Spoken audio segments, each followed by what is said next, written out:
ఓం శ్రీ సాయి భగవతి జ్యోతిష్యాలయం నెంబర్ 1 వశీకరణ specialist Kerala tantric గురువు గారు పవన్ నంబూదిరి గారు కేరళ నుంచే నేరుగా పరిష్కారం లభించును. స్త్రీ పురుష వశీకరణం, ప్రేమించి మోసపోవడం, భార్యాభర్తల సమస్యలు, ఎటువంటి సమస్యలైనా సరే 24 గంటల్లో పరిష్కారం లభించును. గురువుగారి ఫోన్ నంబర్ 9043637512. ఓం సాయిరామ్. సమర్థ సద్గురు సాయినాథ్ మహారాజ్ కీ జై. సాయిబాబా భక్తులందరూ కూడా నమస్కారం అండి. సాయినాథుని ఆశీస్సులతో అందరూ కూడా సుఖంగా, సంతోషంగా, అష్టైశ్వర్య, ఆరోగ్య అభివృద్ధితో ఉండాలని మనస్ఫూర్తిగా కోరుకుంటూ ఈరోజు ఈ వీడియోని మొదలు పెడుతున్నాను. ఈరోజు వీడియో ఏంటంటే, ఇది నీ కంట పడగానే నిర్లక్ష్యం చేయకుండా వినిబిడ్డా. ఈ సందేశం పూర్తయ్యేలోపు మీ ఇంట్లో ఒక అద్భుతం జరగబోతుంది. వెంటనే తెలుసుకో అని మన బాబాగారు అయితే ఈరోజు మనకి చాలా అద్భుతమైనటువంటి సందేశంతో అయితే మన ముందుకు వచ్చారండి. మరి మన బాబాగారు ఈరోజు మనకి ఎలాంటి సందేశం అందించాలి అనుకుంటున్నారో ఆయన మాటల ద్వారానే తెలుసుకుందాం. ఆయన మాటలు వినే ముందుగా ఈ వీడియో కనుక నచ్చినట్లయితే లైక్ చేసి షేర్ చేయండి. మరిన్ని వీడియోస్ కోసం మన ఛానల్ని సబ్స్క్రైబ్ చేసుకుని మాకు కొంచెం సపోర్ట్ చేయండి. మరి మన బాబాగారి సందేశం ఏంటంటే, బిడ్డా, నువ్వు నా దగ్గరికి వచ్చి, బాబా, నా జీవితంలో కూడా ఒక అద్భుతాన్ని జరిపించండి, మీ యొక్క దర్శన భాగ్యాన్ని నాకు కల్పించండి తండ్రిని అడుగుతున్నావు కదమ్మా. అలానే నాకు ఏ కాలంలో సరే అనుకూలంగా మార్చు తండ్రి. ఆఖరి సమయంలో అయినా సరే అద్భుతాన్ని జరిపించి నేను కోరింది, నేను ఆశపడింది నెరవేర్చుతావా బాబా. ఒక్కసారైనా సరే నీ యొక్క దర్శన భాగ్యాన్ని కల్పించు సాయని నా దగ్గర కన్నీరు పెట్టుకుంటున్నావు కదా. నీ బాధంతా నాకు తెలుసు బిడ్డా. నేను నిన్న క్షణంలోనే చూస్తూ ఉన్నాను కదా. నువ్వు ఎంత బాధపడుతున్నావో, ఎంత ఆవేదన చెందుతున్నావో నాకు తెలుసు. ఎవ్వరూ కూడా నీకు తోడుగా నిలబడట్లేదు. నువ్వు నమ్మిన వాళ్ళే నిన్ను మోసం చేయాలని చూస్తూ ఉన్నారు. అవన్నీ కూడా నీకు తెలుసు. ఇవన్నీ తెలుసుకున్నా నీ మనసు అల్లాడిపోతూ ఉంటుంది. ఈ సమాజం అంతా ఇలానే ఉందా? మంచివారికి బ్రతికే హక్కు లేదా? మంచివారికి అన్ని కష్టాలు వస్తాయని ఎంతో ఆవేదన చెందుతూ కనీసం ఒక్కసారైనా సరే నా తండ్రిని దర్శించుకోవాలనే ఉద్దేశం నీ మనసులో కలిగింది. నిజమైన తల్లివి. తప్పకుండా నా యొక్క దర్శన భాగ్యాన్ని నీకు కల్పిస్తానమ్మా. నువ్వు ఎవరి గురించి కూడా ఆలోచించాల్సిన పని లేదు. దేని గురించి కూడా బాధపడాల్సిన అవసరం లేదు. ఎందుకో చెప్పనా? నువ్వు ఎంత మంచిగా ఉన్నా, ఎంత నిస్వార్థంగా పనిచేస్తున్నా నిందలు తప్పవు. ఎవరికి వాళ్ళు వారి స్వలాభం కోసం నిన్ను చెడుగా చిత్రీకరించే ప్రయత్నం చేస్తూ ఉన్నారు. అది ఈరోజు కాదు, ప్రతిరోజు అలానే జరుగుతూ ఉంటుందమ్మా. మనుషులు మనసులు అలాగే తయారైపోయాయి. మంచి కోసం వెతికితే 100కో 1,00,000కో ఒక్కరు దొరుకుతారు. అలాంటి వారి వెతకడంలోనే సమయాన్ని వృధా చేసుకోకు. నువ్వు చేయగలిగిన పనేంటో తెలుసా తల్లి?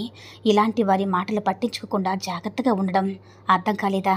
నువ్వు ఏం చేసినా సరే వాళ్ళు నిన్ను గుర్తించరు కనుక వారి గుర్తింపు నీకు అవసరం లేదని నువ్వు నిశ్చయించుకోవాలి. ఎవరు ఏమనుకున్నా సరే నాకు పర్వాలేదని నువ్వు దృఢంగా నిలబడగలగాలి తల్లి. ఒక్కసారి అలా చేసి చూడు, నువ్వు ఎంత సంతోషంగా ఉంటావో. ఎప్పుడైతే నువ్వు ఎదుటి వారి మాటలు పట్టించుకోవో అప్పుడే నీకు సగం సమస్యలు తీరిపోతాయమ్మా. నేను ఎప్పుడు కూడా నీ పక్కనే ఉన్నాను, నీ దగ్గరే ఉన్నాను బిడ్డ. నువ్వే నన్ను గుర్తించలేకపోతున్నావు. ప్రతిసారి నువ్వు ఆశపడింది నీకు ఇస్తున్నానమ్మా. నా దర్శన భాగ్యాన్ని కూడా కల్పిస్తాను. నువ్వు నన్ను ఏమాత్రం కూడా గుర్తించలేదు. అందుకని ఒక ఉదాహరణ చెప్తాను విను. నా భక్తుల్లో ఒకరు నా దగ్గరికి వచ్చి, బాబా నాతో మాట్లాడరా అని అడిగారు. వెంటనే పెద్ద పెద్ద ఉరువులు వచ్చాయి బిడ్డ. కానీ ఆ విషయాన్ని నా భక్తుడు గమనించలేదు. మళ్ళీ నా దగ్గరికి వచ్చి, బాబా ఒకసారి నాకు కనిపించండి నన్ను వేడుకున్నారు. వెంటనే ప్రకాశవంతమైన మెరుపులు వచ్చాయి. అది కూడా నా భక్తుడు గమనించలేదు. మళ్ళీ వచ్చి, బాబా నాకు బదులివ్వండి తండ్రి అని నా ప్రశ్నకు సమాధానం ఇవ్వని గట్టిగా నన్ను పిలిచాడు.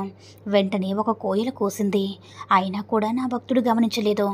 బాబా ఒక్కసారి నన్ను తాకండి తండ్రి అని చేతి స్పర్శ నాకు తగలగానే నా పాపాలు మొత్తం విముక్తి పొందుతానని అడగగానే సీతాకోక చిలుక నీ చేతి మీద వాలింది.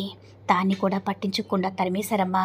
ఇలా నా భక్తులు అడిగినవన్నీ చేశాను, పలికాను, కనివిచ్చాను, మాట్లాడాను. కానీ నా భక్తుడు గుర్తించనే లేదు, నన్ను కనిపెట్టలేకపోయారు. అడిగినవన్నీ చేశాక కూడా గుర్తించే స్థితి లేకుండా పోయింది. ఇలానే బిడ్డ, భగవంతుడు నువ్వు కోరినవన్నీ నీకు అందిస్తాడు. అలా అందులో ఎలాంటి సందేహం లేదు. నువ్వు దేని గురించి అయితే ఆలోచించాల్సిన భయపడే పనే లేదమ్మా. చూడు బిడ్డ, నువ్వు కోరినవన్నీ నీ చుట్టూనే నేను ఉంచుతాను.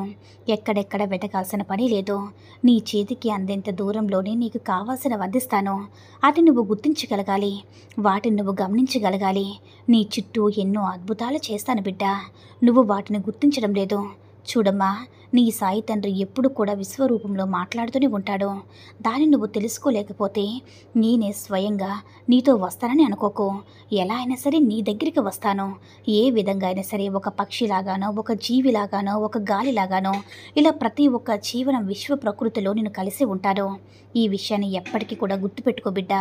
నీ కళ్ళకే కాదు, నీ మనసుకు కూడా కొన్ని అద్భుతాలు చూపిస్తూ ఉన్నాను. కొద్దిగా గమనించు. నువ్వు నన్ను అడిగిన ప్రతిసారి నీకు ఒక్కొక్క మార్పుని ఇస్తూ ఉన్నాను. కానీ నువ్వు కూడా ఇంతకుముందు చెప్పాం కదా, భక్తునిలాగానే నా సంకేతాలు గుర్తించలేకపోతున్నా బిడ్డ. అలాంటి అమాయకులు ఎంతోమంది ఉన్నారు.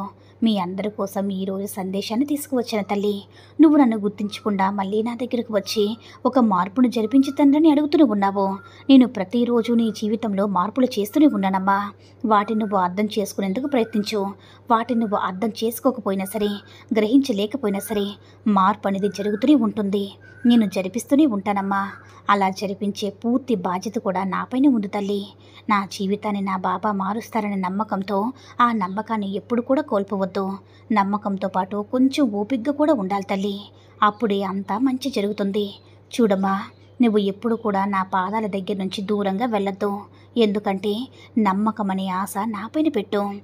ఇక నుంచి నువ్వు ధైర్యంగా సంతోషంగా ఉండు బిడ్డ అని మన బాబాగారు అయితే ఈరోజు మనకి చాలా అంటే చాలా అద్భుతమైనటువంటి సందేశాన్ని అయితే మనకు అందించారండి. సాయి మహిమల ద్వారా వచ్చిన ఈ సందేశం మీ అందరూ కూడా నచ్చిందని అనుకుంటున్నాను. ఈ వీడియో కనుక నచ్చినట్లయితే లైక్ చేసి షేర్ చేయండి.